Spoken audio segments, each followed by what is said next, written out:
talk today was about a really puzzling phenomenon that psychologists call intentional mind wandering. So let's say that you're at your desk working and you're really bored, and what you decide to do is just let your mind wander on purpose. So, you think about maybe a camping trip that you're going to go on, and a party that you just went to, and a joke you heard around the water cooler this morning. So this kind of phenomenon is really strange, is really puzzling philosophically, because on the one hand, it seems like your thoughts are active. You made a choice to intentionally let your mind wander, to do it on purpose. And yet, on the other hand, it seems like your thoughts are also essentially passive. You don't control what you are thinking about or where your mind wanders past that moment in time. And so it's really puzzling how thought can be both active and passive at the same time. So I argued in my talk that there's a similar puzzle that has to do with creativity.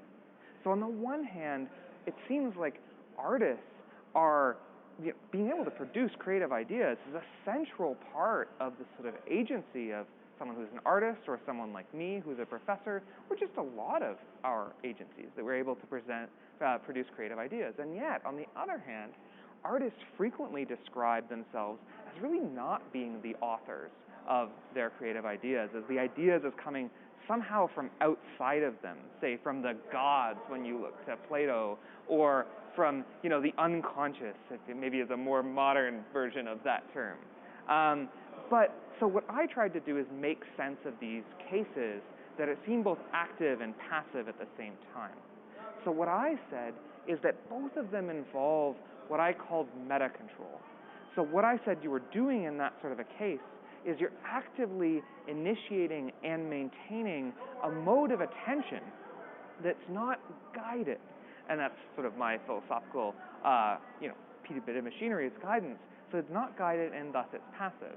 To sort of put that in a different way, what I said is that you're actively initiating and maintaining a mode of passivity. So you're actively harnessing passivity.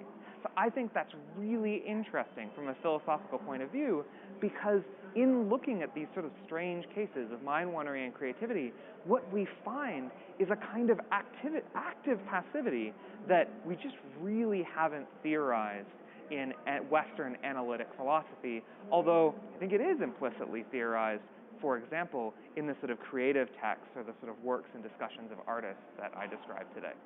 Society is putting demands on us to be more creative, but at the same time, society is also putting more demands on us to, work all the time, right? And constantly be available to sort of devices or to, smartphones. We're always on email, or even just people to sort of always have conversations to be productive. I mean, I think one of the points of my talk is that maybe those two things are at odds, right? And maybe sometimes being a little bit less productive might be a sort of means by which you can sort of facilitate the demands of creativity. And actually, one of the nicest pieces of empirical evidence for here is from Julia Kam. She was one of the other speakers who talked today. She has this really lovely and really influential study on how mind wandering actually facilitates creativity. So there's some empirical evidence for that conclusion that maybe one of the things you should do if you want to be creative is maybe just be a little bit passive and be a little bit less in control. In psychology, and one of the points of my big picture research has been that in psychology, people have thought of mind wandering as with a really, really broad category, as task-unrelated thought.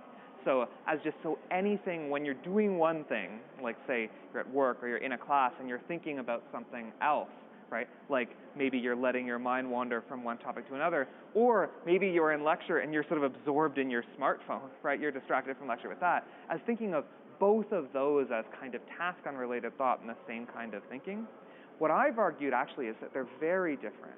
And that what you have to do to characterize mind wandering is not only look at, are you doing what you're supposed to be doing? Are you thinking about something else? But also to look at the dynamics of thought, or sort of how your experiences are unfolding over time. So I've said that mind wandering is thought where you're sort of meandering or drifting from one topic to another. In my example, so from the camping trip to the party to a joke that you heard to something else, right? And I think that you're not actually necessarily giving yourself the space to do that when you're absorbed in your smartphone. right? Because you're not allowing your brain to sort of freely generate all these sort of thoughts because everything is being fed to you at every single moment. So I'm just not convinced that the kind of distraction that we experience on the internet or on our emails or on our phones is actually the same kind of thing neurally or philosophically or from an action theoretic perspective as the kind of mind wandering that I'm talking about.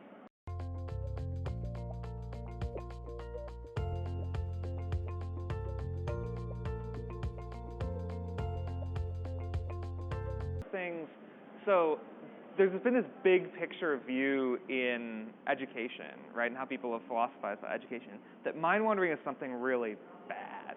So one of my favorite examples of this is William James. So he said, paraphrasing, but like this is basically a quote, he said that an education that sort of stops your mind from wandering is like the ideal education, and that the ability to sort of stop your wandering mind is like the root of like, I think, character and will and all these other super important things that we want children to develop. But like if that kind of a story that you heard in my talk and a lot of the other talks today, that mind wandering is actually something important, right? Then maybe that kind of Jamesian perspective that leads us to like try to develop in kids the capacity to just stop their mind from wandering and like bombards them with sort of stuff all the time and doesn't give them free space. Maybe that actually inhibits a really important aspect of human cognition, which is the ability to just be free and let your mind wander wherever it will.